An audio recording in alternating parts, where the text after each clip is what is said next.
Under the luminous sprawl of the Galactic capital, the delegates of the Galactic Council gathered with imperious certainty. They had summoned the humans, not requested, not invited, summoned. Earth was new to the interstellar stage, a minor speck barely worth diplomatic effort, yet their rapid technological ascent had raised alarms. It was, to the Council, both inconvenient and suspicious. Dr. Marcus Rain entered alone. Tall, lean, dressed not in armor or regalia but in a dark, understated formal uniform, he carried no weapons, no escort, no display of strength. Just a sealed diplomatic case in one hand and quiet confidence in his eyes. He moved like a man fully aware he was walking into a room where decisions about his species would be made without consent. The council chamber towered around him, an arena of political predators. Ancient species, some thousands of years older than the first human fire, sat in semicircular rows, wrapped in flowing robes or bioarmors that shimmered with authority. They whispered in high-pitched chirps, low rumbles, and complex gestures. Many hadn't seen a human in person before. Some expected an emotional outburst. Others expected begging. All expected compliance. The High Speaker of the Council, a gelatinous being named Vorthik of the Yarkella, began with forced civility. His words oozed politeness, yet each syllable pressed like a warning. The Council was concerned with Earth's lack of adherence to trade alignment policies, its refusal to grant mining rights in Sector 7 Gamma, and, most disturbingly, its decision to decline the Council's protective oversight in military development. Dr. Rain listened without reaction.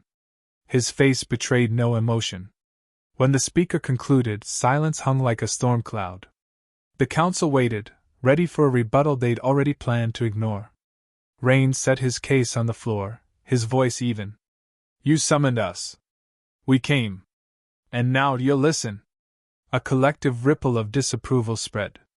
The sheer nerve of a new species to speak without ceremony. But Rain continued undeterred. "We understand your interest in Earth. You've colonized civilizations smaller than ours for less. You speak of regulation, but you mean subjugation. You offer trade, but demand obedience. You frame domination as diplomacy." A few delegates leaned forward, amused. One whispered, "The ape speaks boldly?" Rain didn't flinch. "Earth has studied your patterns. We saw what happened to the Vari when they refused council tariffs, how their economic systems were sabotaged until they folded. We know how the Issel were pacified with debt and then absorbed." Whispers turned sharp. The Vari incident was classified. The Issel's fate had been publicly framed as integration. "You don't see us as equals," Rain said. "You see us as anomalies. Too fast. Too independent. Too unpredictable." One delegate interrupted, voice heavy with arrogance. "You're a violent species, primitive in diplomacy, erratic in peace. We have systems. You defy them." Rain looked directly at the delegate. "You mistake defiance for disorder. That's your first error." He raised a small device and placed it on the floor. A holographic star map unfolded, pinpoints of recent skirmishes, black market arms deals, and unauthorized incursions into Terran space. Every dot carried Council authorization codes. Every movement tracked. All without Earth's consent. "You call us aggressive. But we've never moved past our borders. You came to us." For the first time, silence wasn't from arrogance, it was from discomfort. "We didn't come here to negotiate for survival," Rain continued. "We came to remind you, we survived our own extinction-level threats long before we ever looked up to the stars. We are not the product of peace. We are the product of struggle, of adaptation. You believe your age gives you dominance. We believe our history gives us resilience." A heavy thud of silence followed. Eyes once filled with derision now re-evaluated him. Rain bent, picked up the case, and pressed a biometric key. A single crystalline data shard emerged. He held it up. "This contains our terms. They are not requests. They are boundaries. Violate them again, and you will not hear another speech. You'll see consequences." A few laughed, Others scoffed. One delegate leaned back smugly. You bring threats to this chamber? Rain gave a faint smile, neither warm nor hostile. I brought proof. You're the ones who brought assumptions. He turned to leave, offering no bow, no farewell, no deference. The doors hissed open behind him as he exited, leaving behind a chamber that no longer viewed humans as quaint. Not because of force, but because they'd seen, for the first time, that Earth hadn't come to be tamed. Earth had come aware, calculating, and unafraid. Long before Earth ever received the Council's invitation, a warning had already been delivered, by one of their own. Admiral Hresk, a battle-scarred Thousand commander, had faced human forces on the edges of unclaimed territory. He had limped back from a failed demonstration campaign, missing 2 ships, a third of his fleet, and his pride. He told the Council. They are not like the others. They adapt faster than prediction models allow. They exploit psychological terrain. They let us win, then turned our confidence against us. And they did it without ever crossing the legal threshold of war. The Council dismissed him. An isolated anomaly, they claimed. Tactical missteps, they said. Hresk was reassigned and forgotten, his warnings buried beneath bureaucracy. Now, those same delegates sat staring at the data Dr. Rain had left behind. It wasn't just surveillance. It was a calculated deconstruction of the Council's own internal mechanisms. Records of off-the-book weapons testing near developing worlds, pressure campaigns against species resisting trade assimilation, and intercepted messages showing how Earth was quietly placed on a path to debt dependency and forced compliance. The data was authentic. Unfiltered. The Speaker of Commerce, a bloated Richelian, attempted to dismiss it. Even if this is true, Earth is still outmatched. One planet. Minimal allies. Modest fleet. You have exposed our tactics, but you lack the means to retaliate. That statement revealed everything. They weren't concerned about morality, only about consequence. But there were murmurs now, fractures forming. Delegates whose worlds had also suffered under Council coercion began to reconsider their silence. Some began to suspect Earth's diplomatic delay wasn't naivety, but calculation. Earth had watched. Listened. Waited. An internal aide rushed into the chamber with an encrypted data pad. Silent urgency in every movement. He handed it to the Council chair. Within seconds, the smug composure on the chair's face faltered. The contents were simple but devastating. A newly uploaded transmission from a fringe world showed Earth's unmanned probes bypassing Council-dominated trade lanes. Not just bypassing, mapping them, exposing blind spots and weaknesses. And not alone. Other species probes were with them. Species who were never known to collaborate before. One by one, pieces began falling into place. Council intelligence had reported strange technology sharing between fringe colonies. Now it made sense. Earth hadn't just been preparing itself. It had been empowering others, discreetly, methodically, without triggering open conflict. A second alert arrived. This one darker. A black market weapons facility, operated under Council jurisdiction on a neutral moon, had been disabled without a single shot fired. Its AI systems corrupted. Its personnel sedated with a targeted neural suppressant. Only a single symbol remained, burned into the control center, a human fingerprint. The Council scrambled to reassert control. Threats were drafted. Sanctions prepared. But none of it felt certain anymore. The illusion of superiority was beginning to fracture. In a private subchamber, a minor species ambassador asked his peer, "What if we made the same mistake we made with the Orsec?" The reply was cold. The Orsec rose in rebellion and were crushed in weeks. Humans aren't rebelling. They're rewriting the game. What unnerved the Council wasn't just Earth's defiance, it was their restraint. They had never retaliated overtly. Never issued ultimatums. Their retaliation had been intelligence, patience, subversion. While the Council flexed fleets, Earth flexed insight. That terrified them. On the outskirts of Council territory, silent unrest began to rise. Colonies that once feared reprisal now found courage in Earth's audacity. Protests ignited.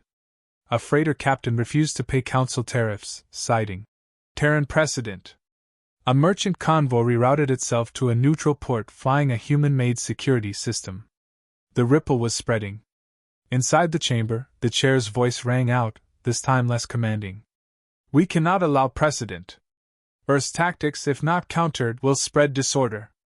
But disorder was already spreading, not because of Earth's weapons, but because of their example. They had exposed the truth. The Council's order was sustained not by justice, but fear. And once fear wavered, power began to erode. The Speaker of Strategy requested a classified session. We need to reevaluate our approach. Earth's capacity is greater than previously assessed. Silence followed. It was the closest the Council had ever come to admitting miscalculation. Meanwhile, another transmission arrived. Not military. Not encrypted. A simple message, public and direct, from Earth's global diplomatic relay. We do not seek control. We do not demand tribute. We will not kneel. But know this, every action you take against us, we will understand before you do. And every consequence you unleash, we will multiply. You taught us fear. Now you'll meet what grew in its place. The Council had tried to bully a world they believed was desperate for inclusion. Instead, they awakened a civilization that had learned survival in the crucible of its own chaos. Now, the galaxy was beginning to realize, Earth was not reacting. It was positioning. The Council had always relied on the illusion of omniscience. They monitored economies, intercepted transmissions, and enforced their systems through quiet manipulation. No species had ever shown the capability to peer into their mechanisms, until now. The data crystal rain left behind was more than incriminating, it was diagnostic. It identified patterns, named agents, decrypted communications once thought impenetrable. What disturbed the Council wasn't just the exposure of their methods, it was how deeply Earth understood them. Not only their strategies, but their psychology. The analysis embedded in the crystal anticipated the Council's likely responses to each revelation. It laid out 6 predictive models, each tied to specific reactions: diplomatic outrage, economic retaliation, covert sabotage, or military escalation. Each route led to a countermove already prepared by Earth. It was clear Earth had never intended to negotiate. They had come to conclude a test phase. Every interaction, every response measured, studied, catalogued. They weren't new to diplomacy. They were new to galactic politics. But they had mastered the dynamics of power long before ever leaving orbit. Within the Council's central command server, Earth's signature had appeared weeks ago. Not as an attack, but as a curiosity. Council engineers had discovered dormant code, elegant, recursive, silent. The code didn't steal or destroy. It watched. It mapped behavior patterns. It traced decision hierarchies. And then, when it was found, it vanished without trace. No data extraction. No virus signature. Just evidence of presence. This wasn't brute force hacking. This was reconnaissance by intellect. Earth had built an image of the Council's entire governance model, not from stolen documents, but from behavioral deduction. Cross-referencing supply chains, fleet deployments, diplomatic shuffles, and even economic fluctuation curves, they had constructed an internal map more accurate than the Council's own projections. Dr. Rain's speech had been laced with references, phrases that, on the surface, sounded like defiance. But within Council intelligence circles, those same phrases triggered protocol flags. They were encrypted indicators tied to known operations, covert missions, classified projects, and specific black site installations.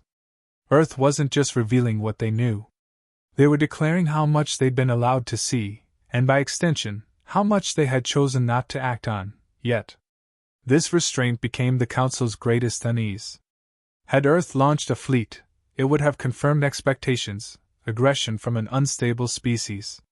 But Earth had launched patience, coordination, and influence, tools of mature power. They had violated no treaties. They had broken no laws. But they had rendered those very laws irrelevant. It became apparent that Earth had been quietly aligning with species left behind by Council policies. Civilizations labeled, economically incompatible, were now resurfacing with access to Earth-backed technologies, communications networks, infrastructure upgrades, adaptive farming tools, all shared through encrypted channels. These weren't gifts. They were investments. And Earth asked for nothing in return: no territory, no governance, no permanent presence. Only cooperation. That single condition changed everything. It created networks outside the Council's reach, independent ecosystems of trade and defense. And the longer the Council ignored them, the stronger they became. In one intercepted message, a former Council-aligned governor complained, "We cannot punish what they have not broken. They are using our own system to build something we can't control." Inside the Strategic Analysis Division, projections shifted. Earth was no longer an emerging power. It was a converging one, drawing others into its orbit not through conquest, but through alternatives. Then came the final discovery. On a Council-designated observation post near the Helix Rift, a relay was found transmitting encrypted data bursts every 17 seconds. The signal was nearly indistinguishable from background radiation. When decrypted, it revealed not orders or propaganda, but invitations, offering sanctuary to defectors, protection to informants, and assistance to isolated colonies.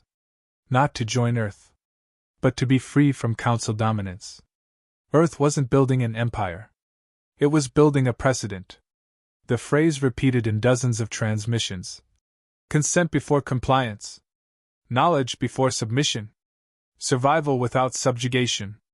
That mantra became Earth's quiet revolution. Faced with this, the Council struggled to frame a response. Any overt retaliation would look like suppression. Any dismissal would seem weak. Earth had exploited the one weakness ancient power structures never defend properly: reputation. By showing that they understood the game, and that they could beat it without firing a shot, Earth forced the Council into a dilemma.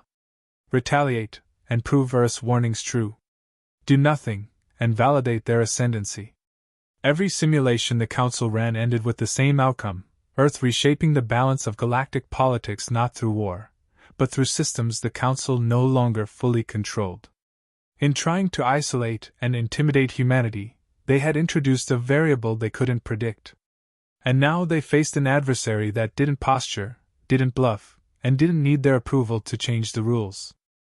While the Council deliberated, believing time remained to contain the growing ripple, the signal arrived. Not a message, not a threat, an automated priority alert that bypassed all bureaucratic filters. Its source: the Council's own internal emergency relay system. The content: synchronized system failures reported across 17 core sectors. Shipyards had gone dark. Communications relays ceased functioning. Logistics centers broadcast looping emergency shutdown codes. Power grids pulsed with irregular frequencies. Nothing exploded. Nothing burned. Yet operations collapsed in sequence, as if following an invisible schedule. At first, they assumed sabotage. But there were no intrusions, no breaches. Only precision failures that mirrored known stress test simulations, the kind used in classified contingency protocols. Protocols never shared with anyone outside Council command. Which meant the failures weren't random. They were engineered by someone who had studied those protocols in depth. Internal security blamed rogue factions, perhaps a coordinated rebellion. That explanation evaporated within minutes when the external sensors captured what came next: fleet movements. Unregistered vessels entered the outer defense zones, but they did not bear Earth's insignia. Their registry beacons displayed unfamiliar coalition tags, temporary alignments never seen before. Yet their formations were textbook, Council textbook. Each vessel formation moved in silence, not toward attack, but positioning, like chess pieces before a final exchange. When Council defense units scrambled, they found their own targeting systems responding with delay, guidance protocols looping, ship AI hesitating. The Council's fleets had been prepared for brute force assaults, not subtle disarmament through software manipulation.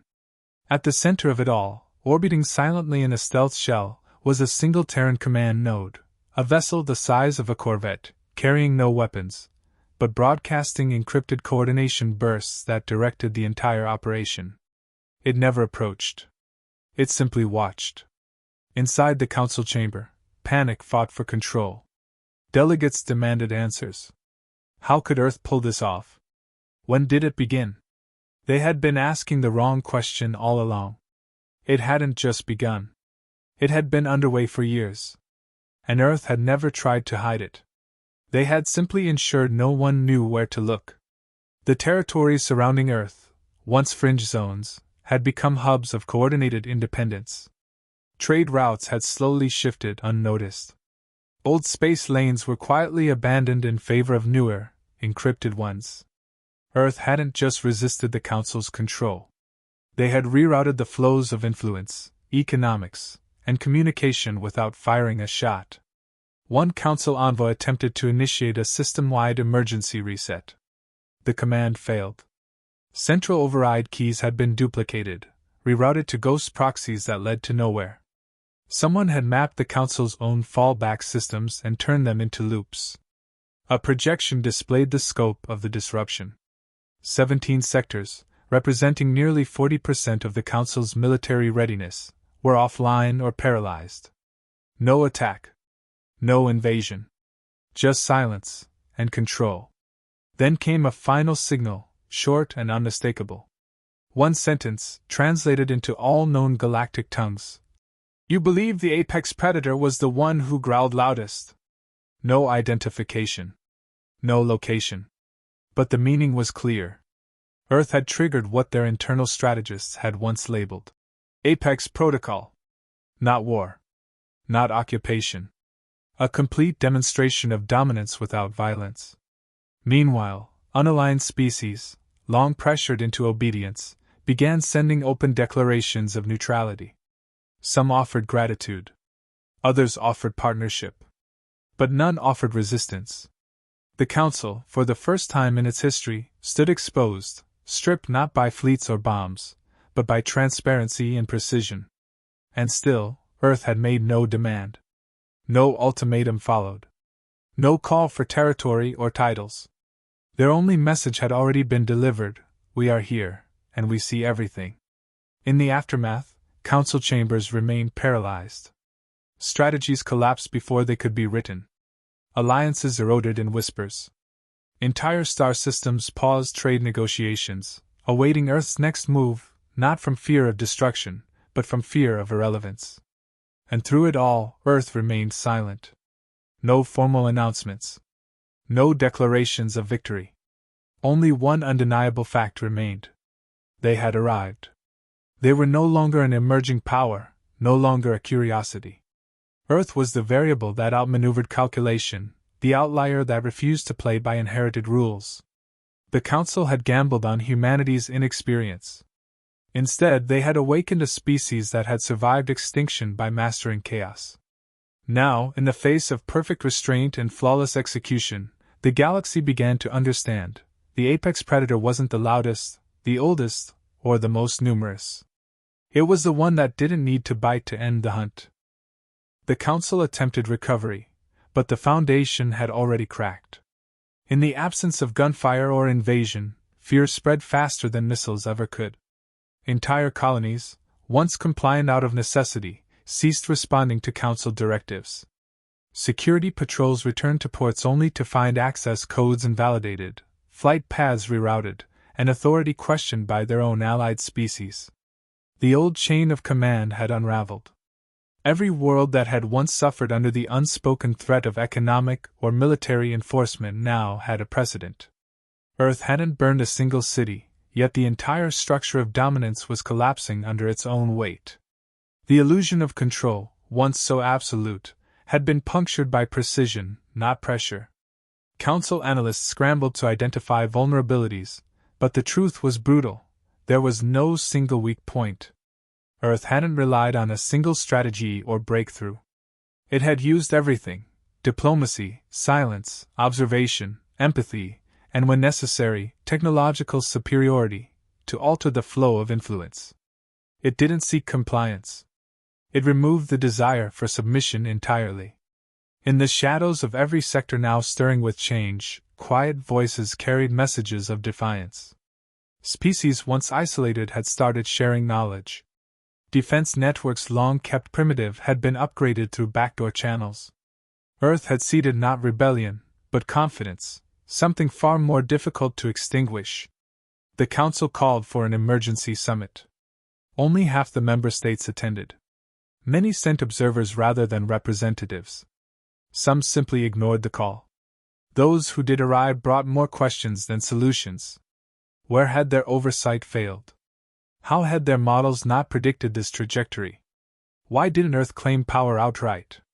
It was that final question that left them sleepless. In every previous uprising, the end goal had been familiar: conquest, resources, territory, or revenge. But Earth had rewritten the outcome. They didn't install governors, demand reparations, or establish protectorates. They just proved they could, and then chose not to. That restraint became the ultimate display of control. Civilizations across the galaxy now looked to Earth not with fear alone, but with curiosity, even admiration. They had seen an opponent dismantle the most powerful institution in known history without becoming a mirror of its tyranny. Power had been redefined. In response, the Council drafted a formal declaration condemning Earth's actions as destabilizing. It was released through all official networks. Within hours, those same networks began receiving messages from hundreds of independent channels rejecting the statement. Dozens of worlds issued counter-declarations affirming their support for Earth's approach. Not alliance. Not subservience. Just acknowledgement. Earth's leadership, for its part, remained silent. No reply to the condemnations. No victory speeches. The absence of noise only intensified the impact. Humanity hadn't just challenged the Council, they had erased the need to acknowledge it at all. Across diplomatic circles, a phrase began to circulate, spoken first as a warning, then a recognition. Apex by design. It described what Earth had become, not the strongest, not the oldest, but the most efficient. A civilization that didn't seek to conquer but refused to be conquered. One that studied the mistakes of others and ensured never to repeat them. Apex not by raw power, but by mastery of every other option before conflict. On one outpost, an intercepted internal memo summed it up best. Earth is what happens when survival is refined into strategy, and strategy is refined into patience. In the weeks that followed, more Council territories defected. Not to Earth, but away from the Council entirely. Independent confederacies emerged. Diplomatic forums restructured. Trade hubs reorganized under new principles: open consent, balanced exchange, mutual defense. These weren't Earth's commands. They were Earth's consequences. What began as an attempt to intimidate a younger species had instead exposed the rot at the heart of the system. The Council had ruled through fear. Earth ruled through demonstration. And that was harder to resist. With nothing left to threaten, the Council slowly dissolved into irrelevance. Some of its worlds aligned with each other for survival. Others sought Earth's guidance, not out of desperation, but out of respect. Still, Earth never asked for anything. They didn't occupy. They didn't punish. They didn't dictate. They simply waited. And in doing so, they proved once and for all what the galaxy had forgotten. Predators don't need permission. They don't roar for attention. They don't mark their victories with parades. They arrive. They watch. They strike only when it matters. And then they disappear, leaving behind a silence that says more than any declaration ever could.